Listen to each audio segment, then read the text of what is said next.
საქართველოს ინფრასტრუქტურის მინისტრი რევაზ სოხაძე წალენჯიხის მუნიციპალიტეტში საგზაო წყალმომარაგებისა და საგანმანათლებლო სოციალური ინფრასტრუქტურის მიმდინარე პროექტებს ადგილზე გაეცნო. სამუშაოები სხვადასხვა მიმართულებით აქტიურად მიმდინარეობს და მნიშვნელოვნად გააუმჯობესებს როგორც გადაადგილებას, ისე საჯარო სერვისებს. სამეგრელოში ინტენსიურად მიმდინარეობს შიდა სახელმწიფოებრივი მნიშვნელობის წალენჯიხა ობუჩი ჯიხაშკარის გზის 7 კილომეტრამდე მონაკვეთის სრული რეაბილიტაცია, რომლის ღირებულება 12 მილიონ ლარზე მეტია. ინფრასტრუქტურის სამინისტროს გაერთიანებული წყალმომარაგების კომპანია ქალაქ წალენჯიხაში წყალმომარაგების სისტემის მასშტაბურ რეაბილიტაციას ახორციელებს. სამუშაოების ნახევარი უკვე შესრულებულია. პროექტის დასრულების შემდეგ 6300-მდე მომხმარებელი 24 საათიანი უწყვეტი წყალმომარაგებით ისარგებლებს.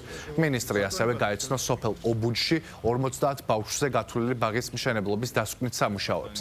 მუნიციპალური განვითარების ფონდი წალენჯიხის ნომერ 1 საჯარო სკოლის ახალი 600 მოსწავლიანი შენობის პროექტირებას იწყებს. ჩვენ დღეს ვიმყოფებით წალენჯიხის მუნიციპალიტეტში, სადაც დავათვალიერეთ ის ობიექტები, რომელზეც ჩვენ დაპირება გავეცით არჩევნებამდე და ახლოვებით 5-6 თვის წინ.